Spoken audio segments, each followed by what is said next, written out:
Día 13 de marzo, lunes, comenzando ya nuestras emisiones regulares de noticias de Dicta. ¿Cómo estamos? ¿Qué tal, Robert? Amigos televidentes, muy buenos días. Gracias por acompañarnos en una nueva jornada informativa con toda la información que se ha generado durante las últimas horas. Situaciones complejas que vive el país en cuanto a seguridad. Hay lastimosamente pues acciones que aún no se ven y que necesitamos que sean inmediatas. Totalmente, y aparte el panorama de eso, no es positivo. Sí, aparte de eso, las lluvias, los accidentes, fin de semana lleno de cosas. Así que esperemos que esta semana que vamos a comenzar sea realmente positiva, vivirlo un día a la vez y ponerle usted las ganas necesarias. Está en nuestras manos también que la vida sea llevadera. Claro que sí, vamos a ponerle positivismo este lunes, inicio de semana, y arrancamos ya de inmediato con las noticias. Más de 56 millones de dólares son los que deberá pagar Odebrecht al Estado ecuatoriano. Más de 1 millón a la Corporación Eléctrica del Ecuador, SELEC. Esto por la firma de un acuerdo colusionario para la construcción de la central hidroeléctrica Manduriaco. Esto en el correísmo. Veamos. Como un hecho sui generis, se podría calificar la decisión de la Superintendencia de Control del Poder de Mercado al haber sancionado con el pago de 56.755.175 dólares a la constructora Odebrecht, actualmente CNOSA, y 1.335.000 a la Corporación Eléctrica del Ecuador, SELEC, EP. Y en donde las obras se adjudicaron de manera directa, sin licitación. Y entonces la superintendencia de manera correcta dice que habiéndose producido un acuerdo directo, le llaman que es un acuerdo vertical, de que SELEC adjudicó, en otras palabras, a dedo el contrato a Odebrecht.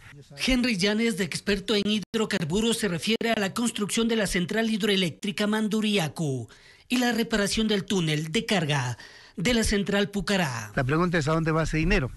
Ese dinero retorna a las arcas fiscales, que están bajo el control de la tesorería del Ministerio de Economía y Finanzas. Y quienes tienen que responder deberían ser quienes gerenciaron, quienes estuvieron al frente de SELEC, que se dieron en el gobierno de Correa. En primera instancia, Odebrecht y SELEC apelaron, pero la superintendencia no dio paso. Ahora, esta resolución de la Superintendencia de Poder de Mercado sin duda da pie para que de aquí vengan acciones penales. Sí, tiene que haber acciones penales porque el delito en el que han incurrido es un acto colusorio y eso es juicio penal.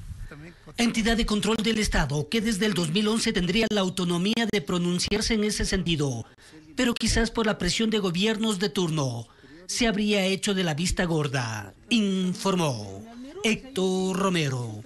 Tras las críticas contra el presidente de la Asamblea, que firmó como titular del Parlamento un comunicado en que se anuncia un juicio político contra el jefe de Estado, Guillermo Lasso, el Observatorio Legislativo hace un análisis. Presentan en la petición. El Observatorio Legislativo señala que no existe prohibición legal alguna para que el presidente de la Asamblea Nacional, Virgilio Saquicela, se pronuncie en respaldo de que se inicie un juicio político en contra del primer mandatario, Guillermo Lasso. Entonces, el que él firme un comunicado como esto no representa algún tipo de incumplimiento con la norma, pero creo que sí es un mensaje muy claro. Y es un mensaje claro en el plano político.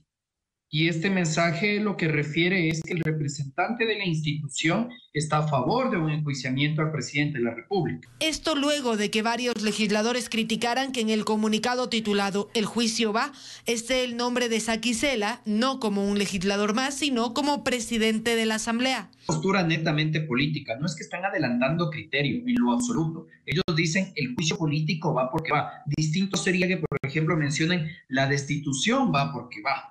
Y a la larga, lo que la Asamblea Nacional tiene que hacer en el caso de que la Corte Constitucional dé un dictamen favorable para el enjuiciamiento político es seguir cada una de las fases que se establecen en la Ley Orgánica de la Función Legislativa, garantizando el debido proceso. La postura política de Virgilio Saquicela ha sido frontal.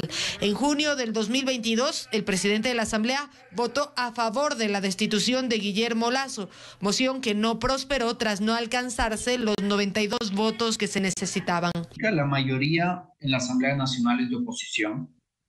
Y seguramente el presidente Saquicela va a querer la reelección como presidente de la Asamblea Nacional. Y una postura visible respaldando a esta mayoría de oposición puede resultarle conveniente para sus intereses futuros. Aún falta para la renovación de autoridades en la Asamblea Nacional, pues esto se dará el 14 de mayo. Lo que sí se presentará esta semana es la solicitud de juicio político en contra del presidente de la República, informó Valeria Navarro. Y el Ministerio de Educación continúa con el traspaso de las unidades educativas que antes pertenecían a los Ministerios de Defensa y del Interior para que nuevamente estas carteras de Estado se encarguen de la administración de los planteles. Una de las reformas a la Ley Orgánica de Educación Intercultural establece que varios planteles educativos que desde el año 2014 pasaron a administración del Ministerio de Educación regresen a las instituciones que las crearon. Esto quiere decir que tenemos que traspasar los colegios militares y las instituciones o liceos policiales al Ministerio de Defensa y al Ministerio del Interior respectivamente. El proceso de traspaso inició el año pasado, primero con los planteles de las Fuerzas Armadas. Son exactamente 19 instituciones educativas fiscales y 7 unidades educativas fiscomisionales que ya están en proceso de traslado. La norma se aplicará a escala nacional. En Quito son 3 planteles que regresarán a manos de la Policía Nacional. Vamos a volvernos a hacer cargo de estas 3 unidades educativas: el Liceo Policial Norte, el Sur y el de Chimborazo, con un aproximado de 222 docentes y más de 6,000 alumnos. Estas unidades educativas de ahora en adelante serán fiscomisionales. Esto es una modalidad cofinanciada en donde cada uno de los ministerios del ramo cubre con la gran mayoría de los costos, pero podrían llegar a cobrar una pensión. Sin embargo, esto no limitaría la educación para los alumnos que son parte de estas unidades y no cuentan con recursos económicos suficientes. El que los estudiantes que ya están ahí, que han ingresado por el Ministerio de Educación, puedan continuar de manera gratuita en instituciones educativas, que culminen sus estudios y que en ningún momento se perjudique la continuidad justamente de ellos. Las autoridades enfatizaron que el proceso de traspaso continuará y el Ministerio de Educación para los futuros años ya no designará más estudiantes a estos establecimientos, informó Sofía Vintimilla. La ministra de Educación, María Brown, reconoció que en algunas provincias, amigos, estas del país, más estudiantes se involucran con las bandas delictivas. Esto tras el incidente registrado en Quito, donde jóvenes protagonizaron una pelea con armas blancas al interior de un plantel educativo. Este video circuló en redes sociales hace pocos días. Se observa cómo estudiantes dentro de un plantel se agreden y durante la pelea incluso usan un arma blanca que provocó heridas en los estudiantes. Fueron atendidos, la gran mayoría de ellos, por el Ministerio de Salud Pública a través de una ambulancia que se desplazó al lugar. Recibieron suturas en ese momento y fueron dadas de alta en ese momento. Hubo un estudiante que sí tuvo una herida más profunda, ventajosamente que no se complicó. La ministra de Educación, tras el hecho, mencionó que bandas delictivas en algunas provincias del país reclutan a niños y jóvenes. Sin embargo, no existe información confirmada. Sobre todo en los últimos años de la escolaridad, que han sido reclutados por actividades ilícitas. La agresión del grupo de jóvenes es investigada por la policía y el ministerio inició el proceso administrativo. Y se inició el proceso judicial.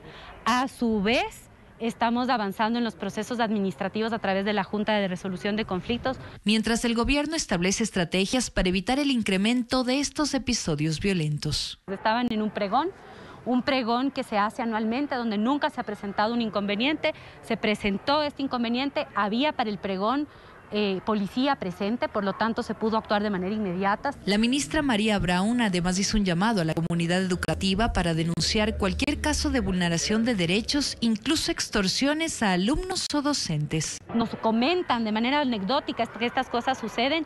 El número de denuncias es muy bajo comparado con lo que nos comentan.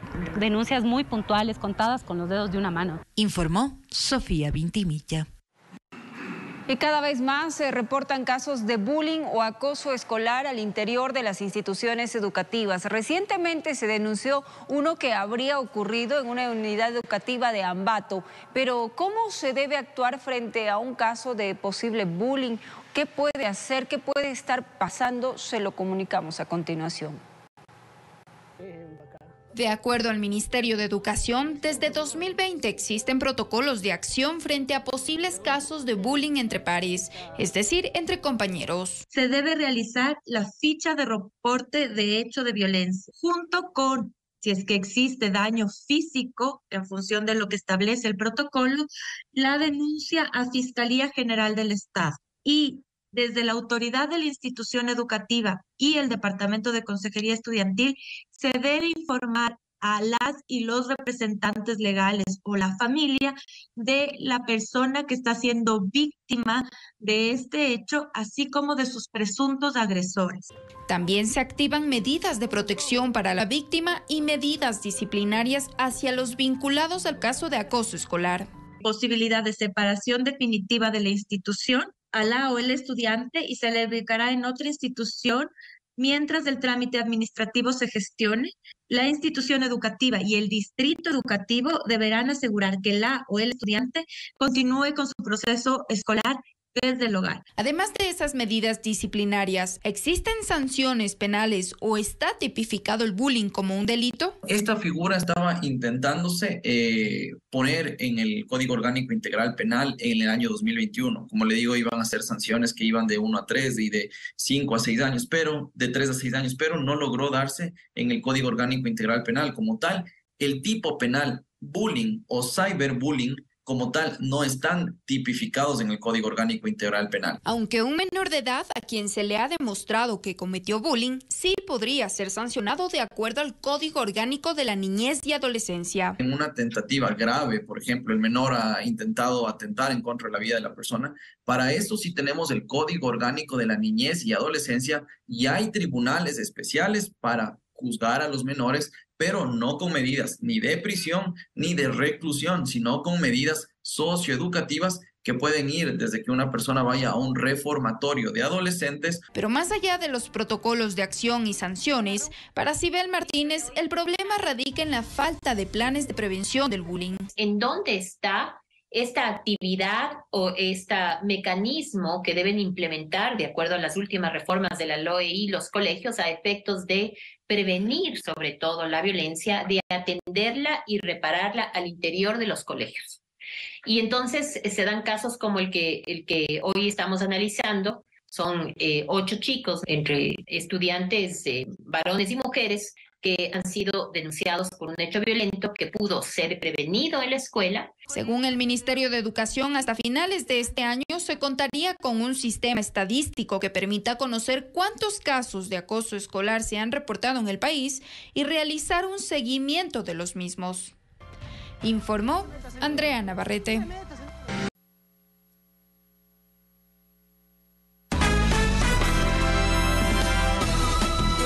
Vamos avanzando en la mañana. Un puente que une Durán con Yaguachi colapsó, generando problemas a varios recintos de esa zona. Los agricultores esperan que se dé una solución rápidamente. Los estragos de la época invernal también afectan al recinto Rosa Elvira en la vía Durán-Yaguachi, pues el puente colapsó, afectando sobre todo a los recintos de San Mateo y Nariz del Diablo, zona donde la población se dedica a la agricultura. Necesitamos de la ayuda de las autoridades en la cual nos ayude lo más pronto posible porque necesitamos trabajar, necesitamos laborar. Como es un sector de campo, la cual esto es lo que nos sustenta día a día.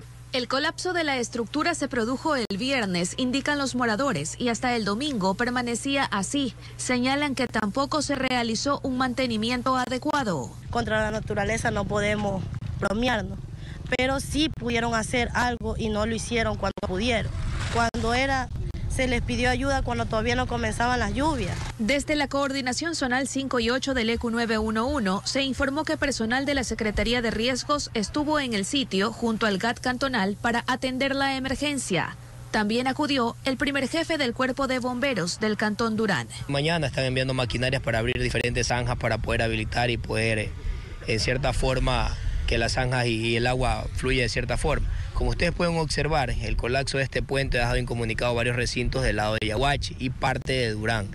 Mas no, sin embargo, las personas sí tienen otros accesos que son alternos. No se reportaron personas heridas. A quien corresponde, en este caso, a los organismos que tienen a cargo de ese puente, además de la evaluación de riesgo que se hizo, hagan la evaluación técnica como tal, o en este caso pericial como corresponde, para que analice si es que se refuerzan las bases, se lo reestructura o definitivamente tiene que ser removido.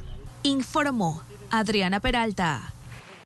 Y en la provincia de Bolívar, varios deslizamientos de tierra ocasionaron el bloqueo de vías. En San Pablo de Atenas, una vivienda quedó bajo tierra luego de ser embestida por un deslave. Mientras en la provincia de Pichincha, un tramo de la vía Aloa Unión del Toachi fue cerrada el domingo por varios deslizamientos de tierra. El deslave agarró por sorpresa a los moradores del sector de San Pablo de Atenas en la provincia de Bolívar. El fuerte temporal habría ocasionado un deslave de lodo, tierra, palos y escombros, mismo que colapsó gran parte de la vía e incluso arrasó con una casa que se encontraba a un costado de la carretera.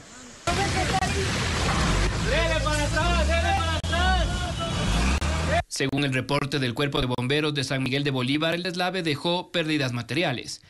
Mientras que en la vía Guanujo-Echandía, un deslizamiento de tierra dejó sin paso vehicular y peatonal a la población.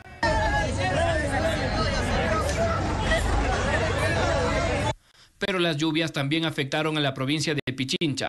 En la vía Aloa Unión del Toachi, varios deslizamientos de tierra causaron el cierre de la carretera el pasado domingo hasta este lunes 13 de marzo. La prefectura de la provincia informó que se tomó la decisión debido a que las precipitaciones constantes estarían generando deslizamientos de tierra en varios tramos de la vía. A su vez, indicaron que la mañana de este lunes se evaluarán las condiciones climáticas para analizar la reapertura o no de esta arteria vial. Informó Mauricio Sánchez.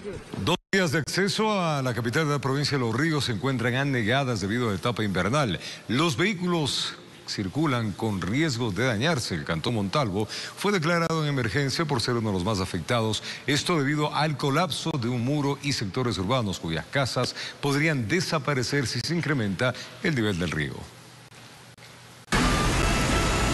La vía que une a los ríos con Guayas, la Babahoyo-Juján, una vez más se encuentra anegada. Los vehículos bajos ya no pueden transitar por el sector. Algo similar ocurre desde este domingo en la vía Babahoyo-Montalvo. Algunos conductores fueron sorprendidos por esta riada que amenaza en 3 tramos de la estatal. Y hay que tener mucho cuidado porque está medio correntoso. Personal de la CTE tiene presencia en ambas carreteras. Tratar de que cojan rutas alternas o por último que no circulen en la red vial estatal, ya que presentan estas inundaciones. En tanto que debido a los estragos que ha causado el invierno, en Montalvo el COE local decidió declarar la emergencia. El puente La Vitalia, ubicado sobre el río Cristal, colapsó dejando a decenas de sectores incomunicados. Son áreas productivas, cacauteras, todo eso ahí está afectando ahorita y estamos muy preocupados. La vía La Estrella, que les mostramos en un reportaje anterior que estaba en riesgo, ya desapareció por completo. En esta misma zona, a orillas del río, caseríos están en riesgo porque las laderas con cada lluvia van cediendo. Esto es preocupante, mamacita linda, esto es preocupante, estamos asustados, tenemos miedo. Yo principalmente soy una persona mayor, yo vivo más allácito con mis nietos, yo tengo miedo. El GAT de Montalvo ofreció alquilar viviendas para los afectados del sector La Constancia, hasta que se habilite un albergue. Estamos pensando activar un albergue en la unidad educativa 10 de agosto. Desde Los Ríos informó Odette Camacho. Y el gobernador de la provincia del Guayas visitó el cantón Milagro afectado gravemente por la época invernal. El funcionario entregó raciones alimenticias y anunció otras acciones para mitigar la fuerza de las lluvias. En medio del estado de emergencia que declaró el COE cantonal de Milagro, el gobernador de la provincia del Guayas tuvo una reunión con autoridades policiales y con el alcalde de esa localidad, Francisco Azán. No es ahorita solamente, porque el río baja y ya se seca, pero es lo que va a quedar las vías destruidas en la parte urbano-periférica, donde va a haber dificultad en hacer la recolección de basura si no se da mantenimiento, y recursos en este momento el municipio ya no tiene porque estamos a final de periodo. Luego, la primera autoridad de la provincia recorrió algunos sectores, como la Ciudadela Nueva Unida Norte, y entregó 2.600 raciones de comida. Están llegando las brigadas médicas, ya están aquí también el cuerpo de bomberos, ya viene el Ministerio de Salud y, como ustedes saben, trabajamos de manera eficiente y sin descanso. Por sus propios medios, los afectados de esa zona sacaban sus enseres para llevarlos a otros sitios, donde familiares podían recibirlos. El gobernador pidió el informe de riesgos para establecer el número real de afectados y definir medidas a tomar. Nosotros entramos como gobierno cuando ya están las inundaciones, cuando, como me dicen aquí, tenemos el agua hasta el cuello. Pero esto de aquí sí se prevé a través de los GATS municipales, municipios, juntas parroquiales y prefectura. Esto no debería de ocurrir. Informó Adriana Peralta. 7 de la mañana, 22 minutos. El brote de la leptospirosis en el país ya cobró su primera víctima mortal en la provincia de Santo Domingo de los Áchilas. Según las autoridades sanitarias, hasta el momento se registran 54 casos, siendo las provincias de Guayas y Manabí las más afectadas. El fuerte temporal invernal no solo ha dejado inundaciones en varias ciudades del litoral ecuatoriano, también ha causado un brote de leptospirosis, debido al contacto de aguas contaminadas con la ciudadanía. Esta bacteria se aloja en los riñones de los animales y se excreta por la orina. Cuando se mezcla con el agua puede darse la enfermedad. Generalmente por beber el agua por los ojos cuando nos sumergimos, por ejemplo, en aguas estancadas, o porque nosotros estamos caminando en aguas empozadas y que tenemos algún tipo de lesión en la piel. Considerada como una enfermedad endémica en el país, es decir, propia de la época lluviosa, los casos de leptospirosis han subido a 54, siendo la última semana del 5 al 18 de marzo la que más contagios registró, con 18. Anteriormente en el 2022 tuvimos en la semana 10 apenas 3 casos, pero este año hemos tenido 18 casos, que precisamente por esto es que estamos con un brote, sobre todo en las provincias de la costa. Guayas, Manabí y Santo Domingo de los Áchilas son las provincias más afectadas. En esta última se registró el fallecimiento de una persona a causa de la enfermedad. Mujer de sexo femenino que tenía algunas condiciones de salud previas y que precisamente se agravaron con la enfermedad.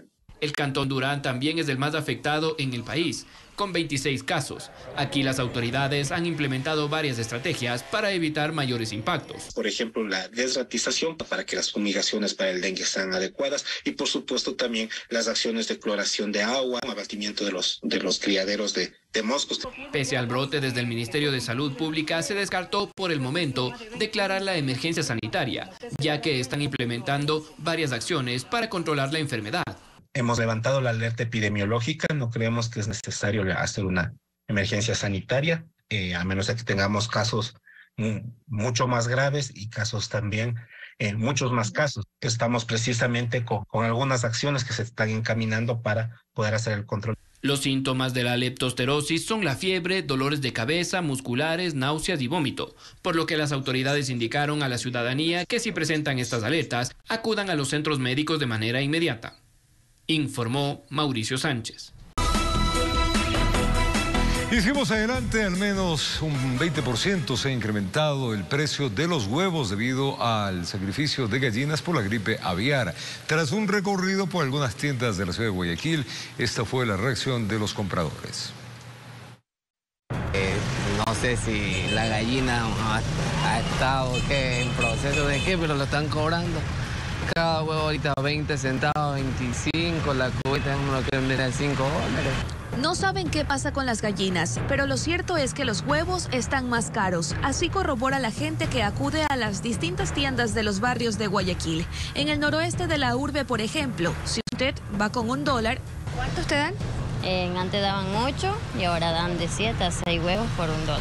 Fuimos a otro lugar y preguntamos, ¿cuántos huevos me da por $1? 7 por $1. Ok, muy bien. Despácheme esos 7 huevos. Vamos a constatar. Ahí estamos. ¿Y siempre ha dado 7 por $1 o ha incrementado el precio recientemente? Sí, recientemente se subió los huevos. Estaba dando 8, 9 por $1. ¿Y la gente igual le lleva o se le queja un poquito? Sí quejan, pero sí llevan. Ajá. Diana Espín, directora ejecutiva de la Corporación Nacional de Avicultores del Ecuador, explica que 1.200.000 aves han sido sacrificadas tras 17 brotes de influenza aviar en el país, lo que generó una subida de precios hasta el 20%. Esta población de aves representa el 8%, se empieza a sentir una caída en la oferta del producto al que veníamos acostumbrados. Recordemos que el huevo es la proteína más económica que tiene un ecuatoriano y una persona más accesible, ¿no? y de la mejor calidad. ¿Y cuándo se van a estabilizar los precios? No podemos contestar por el momento. Hay que ver cómo se va comportando el mercado. Sin embargo, para un poco estabilizar estos precios, creemos que al menos tenemos que esperar 6 meses, porque lógicamente se tiene que reemplazar estas aves de pastura que salieron de producción. Son 6 provincias afectadas con los brotes de gripe aviar. Informó Adriana Peralta. Y desde hoy inicia la tercera fase de repavimentación vial en Quito. Las avenidas Napo y Morán Valverde en el sur de la urbe y La Colón en el norte serán las primeras donde se colocará hormigón. La obra tardará 180 días y a continuación les presentamos las alternativas viales para que usted pueda movilizarse y evitar el tráfico. Serán 3 avenidas intervenidas. Comenzará el trabajo este lunes 13 de marzo. En el norte, la avenida Colón, en 6 tramos que comenzarán en sentido oriente-occidente. Tramo 1 desde la avenida 12 de octubre hasta la avenida Amazonas. Tramo 2 desde la avenida Amazonas hasta la avenida 10 de agosto. Tramo 3 desde la avenida 10 de agosto hasta la avenida América. Los otros 3 tramos serán los carriles occidente-oriente, comenzando desde la avenida América hasta concluir en la avenida 12 de octubre. Y en el sur de la capital será en la avenida Morán Valverde en 4 tramos. En sentido occidente-oriente, tramo 1 desde la avenida Teniente Hugo Ortiz hasta el cruce con la avenida Lirañán. Tramo 2 desde el cruce con la avenida Lirañán hasta la avenida Maldonado. Y en sentido oriente-occidente, tramo 3 desde la avenida Maldonado hasta la avenida Lirañán. Tramo 4 desde la avenida Lirañán hasta la avenida Teniente Hugo Ortiz. Y en la avenida Napo, los 4 tramos, en sentido sur-norte, tramo 1 desde la calle Alamor hasta la calle Alpaguasi, tramo 2 desde la calle Alpaguasi hasta la Pedro Pinto, y luego en sentido norte-sur, tramo 3 desde la avenida Pedro Pinto hasta la Alpaguasi, y tramo 4 desde la avenida Alpaguasi hasta la calle Alamor. Denuncias ciudadanas dieron paso a que la Policía Nacional y la Agencia Metropolitana de Control intervengan 2 inmuebles, estos ubicados en el centro histórico de Quito. Estos sitios servían de guarida de presuntos delincuentes y para la ocupación del trabajo sexual.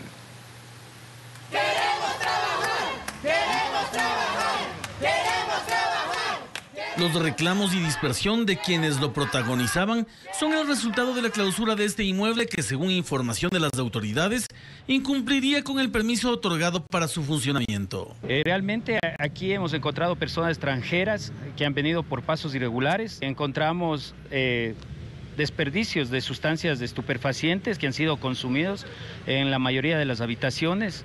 Por lo tanto, estamos demostrando que hay indicios de que hay actividades ilícitas. Pese a esto, el reclamo principal para evitar la clausura se dio por parte de las trabajadoras sexuales que ocupan el inmueble ubicado en la Esmeraldas y Vargas.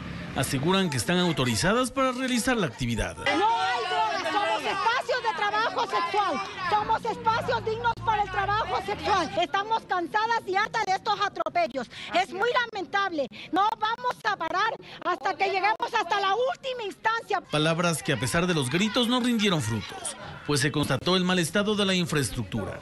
Además de que se arrendaba a personas extranjeras en la parte superior. Justamente estamos evidenciando que tienen un permiso que no es acorde a la actividad que ellos están realizando. Adicional, en los últimos pisos de cada edificio estamos notando personas que ya están arrendando estos espacios por varios meses, por varias semanas, e incluso nos han informado cuánto pagan de arriendo. Recordemos que si es que tienen una LUE tienen que hacer cumplir lo que establece la LUE, y si es que van a arrendar algún espacio de su casa tienen que hacerlo a través de un contrato de arrendamiento.